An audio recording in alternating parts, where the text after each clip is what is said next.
Hello guys, good evening. My name is Dayashankar, you watching pathology knowledge. तो आज के इस वीडियो में मैं ब्लड डोनेशन के बारे में ही बात करूंगा कि जब भी कोई व्यक्ति किसी डोनेशन कैंप में या फिर ब्लड बैंक में जब भी ब्लड डोनेट करने के लिए जाता है, रक्तदान करने के लिए जाता है, तो उससे क्या क्या चीज़ें पूछी जाती हैं, क्या क्या क्राइटेरिया होता है, क्या क्या चेकअप होते हैं, क्या क्या हिस्ट्री ली जाती है, जिससे ये पता किया जाता है कि वो व्यक्ति ब्लड देने के लिए एलिजिबल है या नहीं है।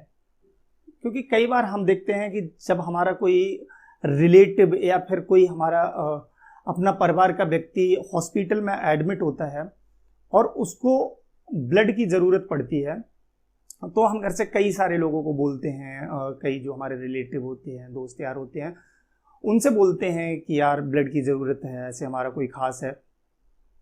तो कुछ लोग जाते भी हैं लेकिन वहाँ पे वो एलिजिबल नहीं होते हैं, वो ब्लड नहीं दे सकते हैं, या तो उनको कुछ ऐसी डिसीज़ होती है, या वो उस टाइम पे फिजिकल जो वहाँ पे चेकअप होते हैं उसमें पूरी तरह से एलिजिबल नहीं होते हैं और वो ब्लड नहीं दे सकते। या फिर कुछ लोग अपने आप ही बोलने लग जाते हैं कि नहीं, हमें तो ये डिजीज़ है या हमें तो ये है, हम नहीं दे सकते हैं।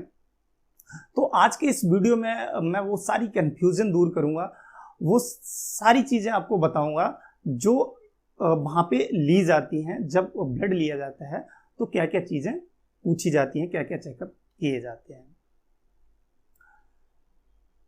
तो सबसे पहले जब आप ब्लड डोनेशन के लिए जाते हैं, आपसे नाम पूछा जाता है। नाम तो एक नॉर्मल है, और आपसे पूछी जाती है एज। एज की अगर बात करें तो 17 से 60 साल का व्यक्ति ब्लड डोनेट करने के लिए एलिजिबल होता है, योग्य होता है।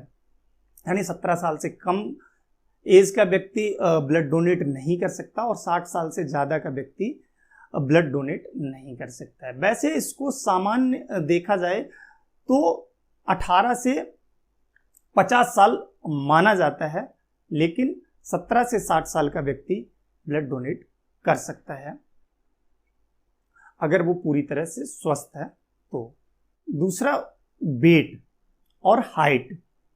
देखिए, हाइट ऐसे मैटर नहीं करती, बट वेट जो है, अगर आपकी हाइट 5 फुट है, यानी 5 फुट है या 5 फुट से ज़्यादा है, तो आपका एज, तो आपका वेट 45 केजी होना चाहिए। अगर आपकी एज 5 फुट है तो आपका वेट 45 केजी होना चाहिए।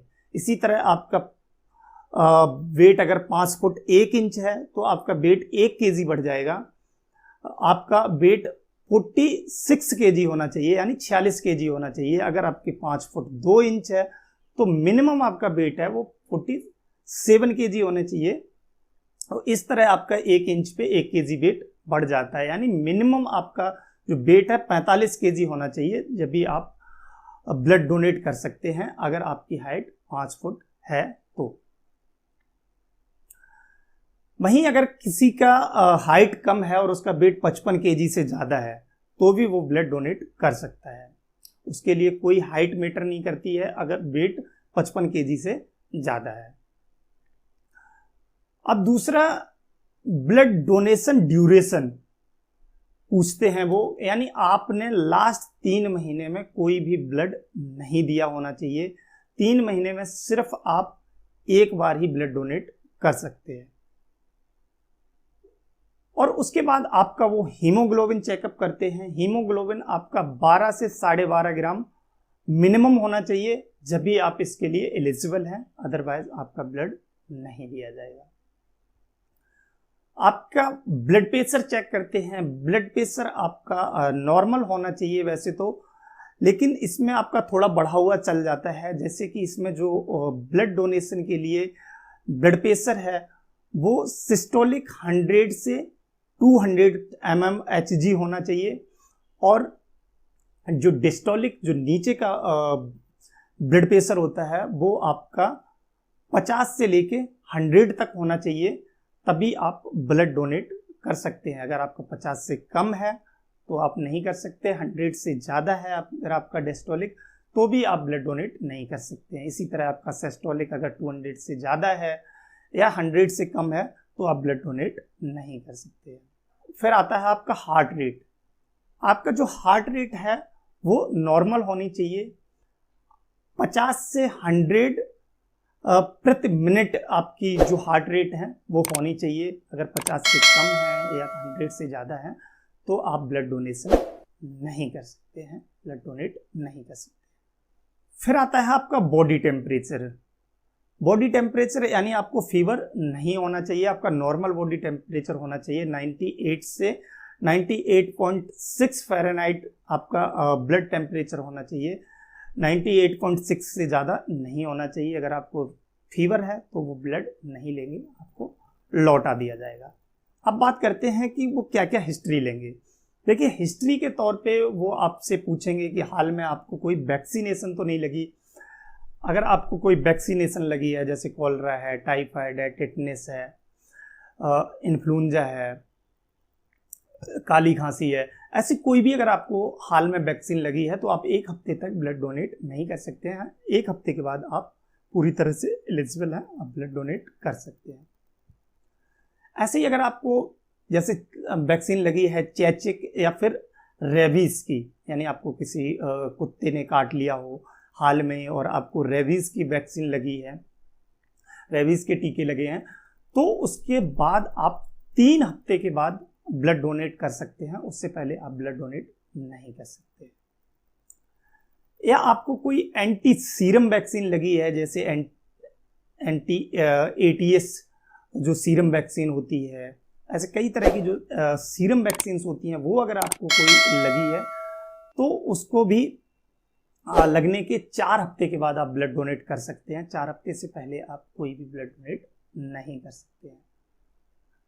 दूसरा, अगर आप कोई मेडिसिन्स लेते हैं, जैसे कोई दौरे को रोकने वाली मेडिसिन्स लेते हैं या एंटी हिस्टामाइन्स मेडिसिन्स लेते हैं जो कि एंटी एलर्जिक होती है, या फिर एंटी कोगुलेंट वाली मेडिसिन्स लेते हैं जो ब्लड को थक्का जमने से रोकती है, जो एंटी कोगुलेंट की मेडिसिन्स होती हैं, वो अगर आप लेते हैं, या फिर कोर्टिस्टेरॉइड आप लेते हैं, या एंटी हाइपरटेंसिव ड्रग्स लेते हैं जो ब्लड प्रेशर को कम करने वाली मेडिसिन्स होती हैं, वो अगर आप लेते हैं, या फिर कोई एंटीपायरेटिक मेडिसिन्स लेते हैं, जैसे जो पेन रिलीफ वाली मेडिसिन्स होते हैं, वो अगर आप लेते हैं तो भी आप ब्लड डोनेट नहीं कर सकते हैं उस टाइम पे। अगर आपने मेडिसिन्स ली हुई है, मेडिसिन्स बंद करने के बाद आप ब्लड डोनेट कर सकते हैं, वो भी कम से कम 1 हफ्ते आपको मेडिसिन्स बंद करने के बाद आप ब्लड डोनेट कर सकते हैं।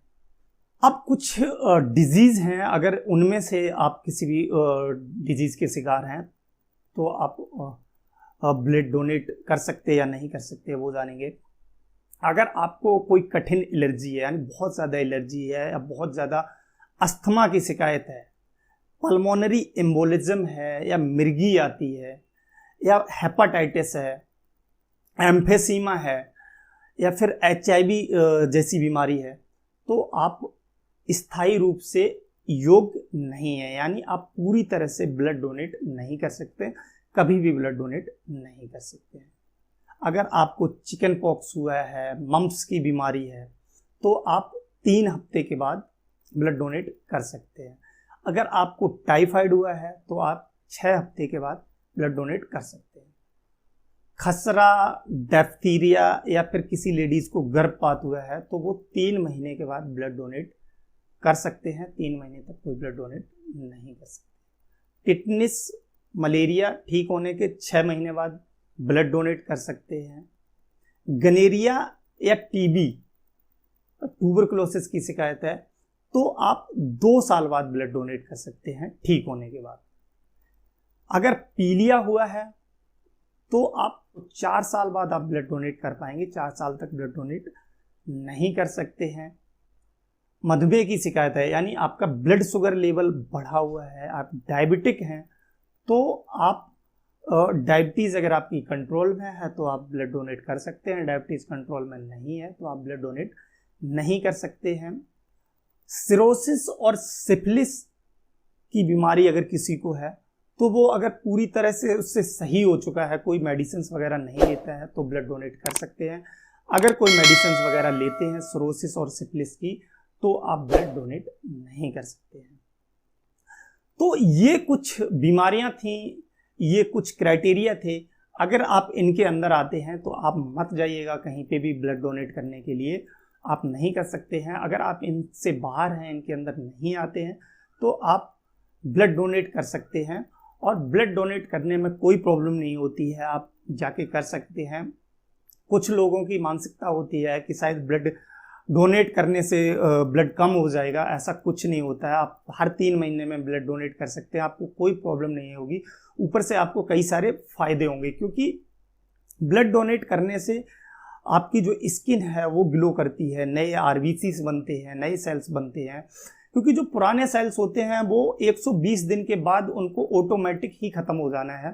तो आप ब्लड डोनेट कर सकते हैं, ऐसा कुछ नहीं है कि आपका पुराना खून तो वैसे भी आपका खत्म होकर नया बनता है। तो इसमें आपका कोई फायदा नहीं है कि आप सोच रहे हैं कि नहीं ब्लड डोनेट नहीं करूंगा, तो आप ब्लड डोनेट कर सकते हैं। आशा करता हूं आपको ये वीडियो अच्छा लगा हो। वीडियो अच्छा लगा हो तो प्लीज़ वीडियो को शेयर कर दीजिएगा, लाइक कर दीजिएगा और चैनल को सब्सक्राइब कर लीजिएगा। इस वीडियो को शेयर इसलिए कर दीजिएगा, कई लोगों को ये जानकारी नहीं होती है और लोग चले जाते हैं ब्लड डोनेट के लिए, और वहाँ पे एक इंसान मर रहा होता है और वहाँ पे हम जाके पहले पता करते हैं कि दे सकते हैं या नहीं दे सकते हैं। तो जब लोगों को पता होगा तो वही लोग जाएंगे जो इस क्राइटेरिया के अंदर नहीं आते हैं। तो thank you for watching, have a nice day, bye bye.